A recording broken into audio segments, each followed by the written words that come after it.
खूंखार भूखा घोड़ा। एक दिन राजा कृष्णदेव राय के दरबार में अरब देश का एक व्यापारी आया।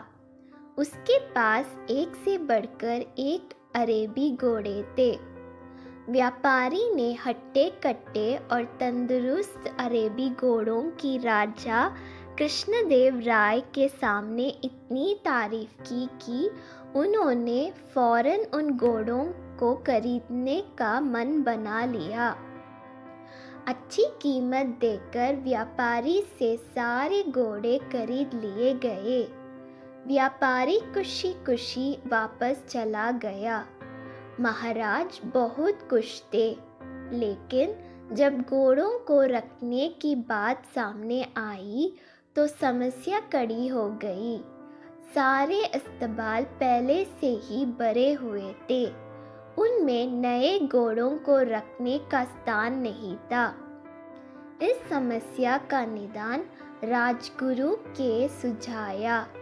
राजगुरु ने महाराज को परामर्श दिया कि जब तक इस घोड़ों को रखने एक लिए नया अस्तबल तैयार ना हो जाए, क्यों ना एक एक घोड़ा हम मंत्रियों, दरबारियों और प्रजा में बांट दे। वे उन घोड़ों की देखभाल करेंगे और उसके बदले हर महीने उन्हें एक स्वर्ण मुद्रा दी जाएगी। महाराज को राजगुरु की ये सलाह जांच गई और उन्होंने वे घोड़े अपने मंत्रियों और दरबारियों में बंटवा दिए। जो घोड़े बचे वे प्रजा में बांध दिए गए। महाराज का आदेश था, इसलिए सब लोग चुपचाप घोड़े लेकर अपने अपने घर चले गए। एक स्वर्ण मुद्रा में उन घोड़ों के चारे का प्रबंध करना और उनकी देखभाल करना बहुत कठिन था, लेकिन वे राजसी घोड़े थे, इसलिए उनकी देखभाल में कोई कोताही नहीं बरती जा सकती थी।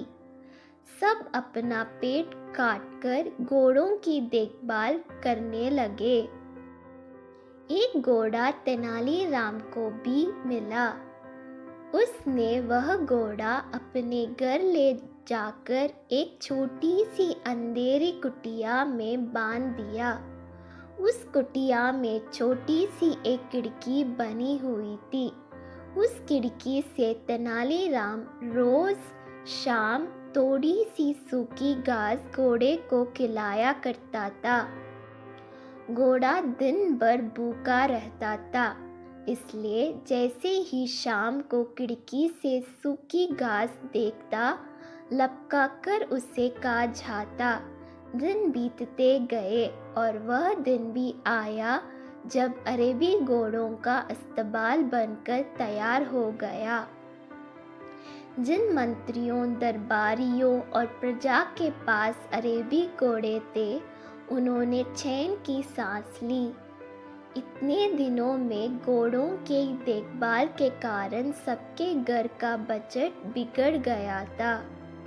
कईयों पर कर्ज चढ़ गया था। खैर, वे घोड़े लेकर राजमहल पहुँचे। इधर तेनालीराम जब राजमहल पहुँचा तो उसका घोड़ा नाधारत था। महाराज के पूछने पर वह बोला, महाराज क्या बताऊं, वह घोड़ा बहुत ही ज़्यादा खूंखार हो गया है। किसी पर भी हमला कर देता है। मुझ में तो इतना साहस नहीं कि उसके अस्तबल में घुस पाऊं, इसलिए मैं उसे नहीं ला पाया। महाराज कुछ कहते इसके पहले राजगुरु बोल पड़े, महाराज, तेनालीराम की बात पर विश्वास नहीं किया जा सकता। अवश्य घोड़ा सही सलामत नहीं है, इसलिए तेनालीराम बहाना कर रहा है। हमें वहां जाकर वास्तविकता का पता लगाना चाहिए। महाराज ने राजगुरु का कुछ सैनिकों के साथ तेनालीराम के घर जाकर घोड़ों को लाने का आदेश दे दिया। राजगुरु सैनिक लेकर तेनालीराम के घर पहुंच गए। साथ में तेनालीराम भी था। तेनालीराम ने उसे वहां कुटिया दिखाई जहां घोड़ा बंधा हुआ था। राजगुरु जब कुटिया के पास पहुंचे तो तेनालीराम बोला, राजगुरु जी संभाल के, घोड़ा सच में बहुत खूंखार हो गया है। अब पहले खिड़की से उसका मुहांजना कर लीजिए। राजगुरु ने भी सोचा कि पहले खिड़की से ही मुआयना कर लेना उचित होगा। वह अपना मुंह खिड़की के पास ले गए। दिन भर से घोड़े ने कुछ खाया नहीं था। तेनालीराम शाम के समय ही उससे सूखी घास दिया करता था, इसलिए जैसे ही राजगुरु खिड़की के पास अपना मुंह लेकर गए, उनकी दाढ़ी को सूखी घास समझकर घोड़े ने मुंह में दबा लिया और खींचने लगा। राजगुरु दर्द से छींक पड़े। यह देख तेनालीराम बोला, मैंने कहा था ना राजगुरु जी कि घोड़ा बड़ा खूंखार हो गया है।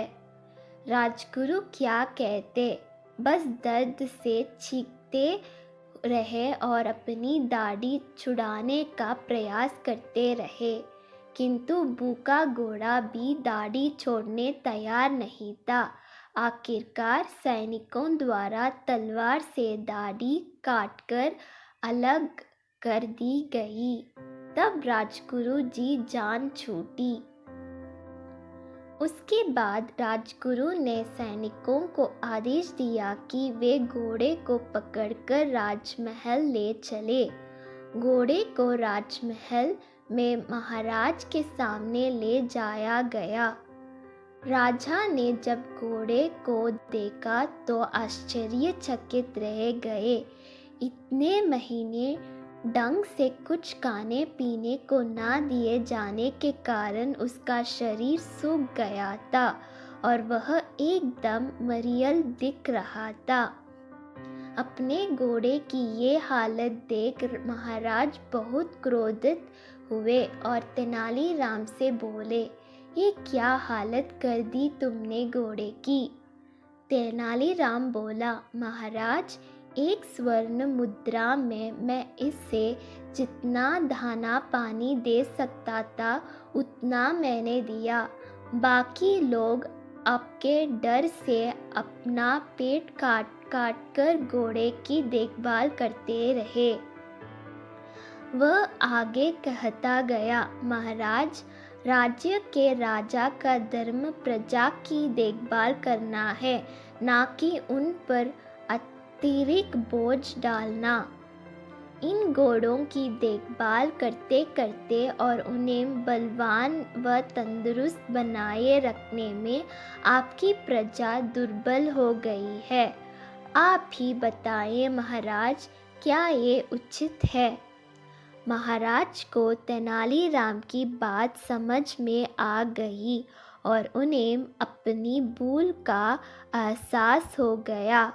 अपनी इस भूल के लिए उन्होंने सबसे क्षमा मांगी और उन्हें इन महीनों में हुई खर्चों की भरपाई भी दी। सीख, अच्छी तरह सोच विचार कर ही किसी निर्णय पर पहुंचना चाहिए। जल्दबाजी में लिए गए निर्णय सबके लिए समस्या खड़ी कर सकता है।